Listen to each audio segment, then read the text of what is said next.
Hello বন্ধুরা, তোমরা কেমন আছো? তো আশা করছি ভালো আছো, কিন্তু আমি ভালো নেই, বিশ্বাস করো।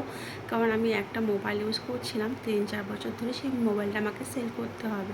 তো মনটা একটু খারাপ হয়ে গেছে। আর জানো, মোবাইলটা এখনও কিচ্ছু হয়নি। তো আমি কিচেনের লাইটটা বন্ধ করে আসলাম, মোবাইলটা দেখো।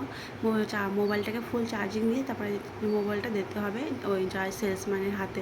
তো চার্জে বসেছিলাম রাতে। আর দেখো, মোবাইলটা কিচ্ছু এখনও অবধিও হয়নি। সিরিয়াসলি বলছি, মোবাইলটা আমার বেচতে একটু কষ্ট হচ্ছে। তো যাই হোক, বেচতেই হবে, আমার একটু প্রবলেম হয়েছে বলে। তো এটাকে দেখো, পুরো পরিষ্কার করে নিয়ে এসেছি। দেখো, এটা ডিসপ্লে এখনও পুরো নতুনের মতন আছে, মনে হয় না যে মোবাইলটা 4 বছর হয়ে গেছে। তো কিছু করার নেই, এই আর কি করা যাবে, বেচতেই হবে। এখনও মোবাইলটা এত সুন্দর আছে যে আমার বেচতেই ইচ্ছে করছে না, কিন্তু কিছু করার নেই। তো আর কি করা যাবে, পয়সার অভাব।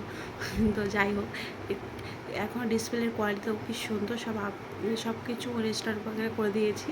তো এখন সেলসম্যান আসবে আর নিয়ে যাবে। আর এদিকে দেখো, ওই চার্জারটা নোংরা হয়ে গেছে, যেহেতু এত বছর ধরে ইউজ করছি। তো আর কী করা যাবে, চার্জারটা একটু পয়সা করে দিতে হবে আমাকে, যদি বাই চান্স পয়সা কেটে নেয় তাই। আর কি করবো। তো ভিডিওটা যদি ভালো লেগে থাকে, প্লিজ লাইক শেয়ার কমেন্ট করে দিও। Tata, bye bye.